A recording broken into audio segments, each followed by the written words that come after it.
தற்போதைய அண்மை செய்தியை பார்த்துக் கொண்டிருக்கிறோம். ஆழ்ந்த காற்றழுத்த தாழ்வு மண்டலம் மீண்டும் நகர தொடங்கி இருக்கிறது. 3 கிலோமீட்டர் வேகத்தில் ஆழ்ந்த காற்றழுத்த தாழ்வு மண்டலம் தற்போது நகர தொடங்கி இருக்கக்கூடிய அண்மை தகவலை பார்த்துக் கொண்டிருக்கிறோம். கடந்த 6 மணி நேரத்தில் மணிக்கு 3 கிலோமீட்டர் வேகத்தில் நகர்ந்து வருவதான தகவல் கிடைக்கப்பட்டிருக்கிறது. மேலும் விவரங்களை செய்தியாளர் வெங்கட்ரமணன் வழங்கலாம், கேட்கலாம். வெங்கட்ரமணன், தற்போதைய நிலவரம் என்னவாக இருக்கு? வணக்கம் சாம். தெற்கு வங்கக்கடல் பகுதியில நிலவி வரக்கூடிய ஆழ்ந்த காற்றழுத்த தாழ்வு மண்டலம் என்பது தற்பொழுது மீண்டும் நகர தொடங்கி இருப்பதாக இந்திய வானிலை ஆய்வு மையம் தெரிவித்திருக்கிறது. குறிப்பாக தென்மேற்கு வங்கக்கடலில் இருந்து 3 கிலோமீட்டர் வேகத்தில் தற்பொழுது இந்த ஆழ்ந்த காற்றழுத்த தாழ்வு மண்டலமானது வடமேற்கு இலங்கை கடற்கரையை நோக்கி மீண்டும் நகர தொடங்கி இருக்கிறது.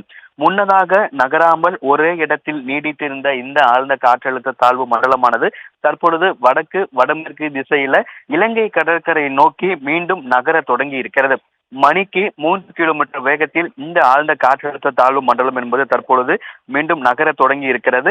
அடுத்த 12 மணி நேரத்தில் இது புயலாக வலுப்பெறும் அப்படின்னு இந்திய வானிலை ஆய்வு மையம் சொல்லியிருக்காங்க. குறிப்பா வங்கக்கடல்ல ஆழ்ந்த காற்றழுத்த தாழ்வு மண்டலம் தற்பொழுது நிலவி வரக்கூடிய சூழ்நிலையில் அடுத்த 12 மணி நேரத்துல இலங்கைக்கு அருகே அந்த புயல் உருவாகுது அப்படின்னா புயல் வந்து ஒரு 3 ஸ்டேஜ் இருக்கு. கண்பகுதி, மையப்பகுதி, பின்பகுதி.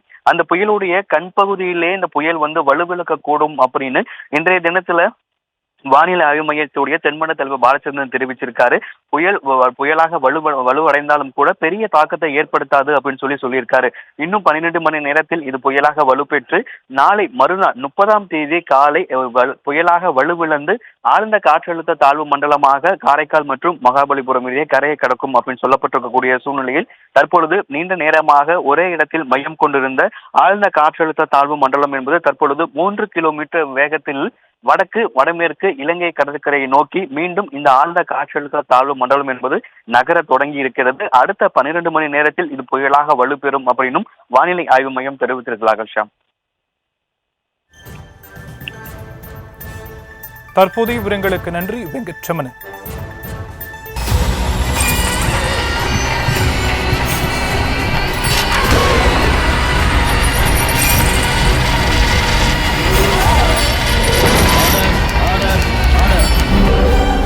குற்றங்களின் மறுபரிமாணம் நிகழ்தகவு நமது நியூஸ் தமிழ் தொலைக்காட்சியில் விரைவில்.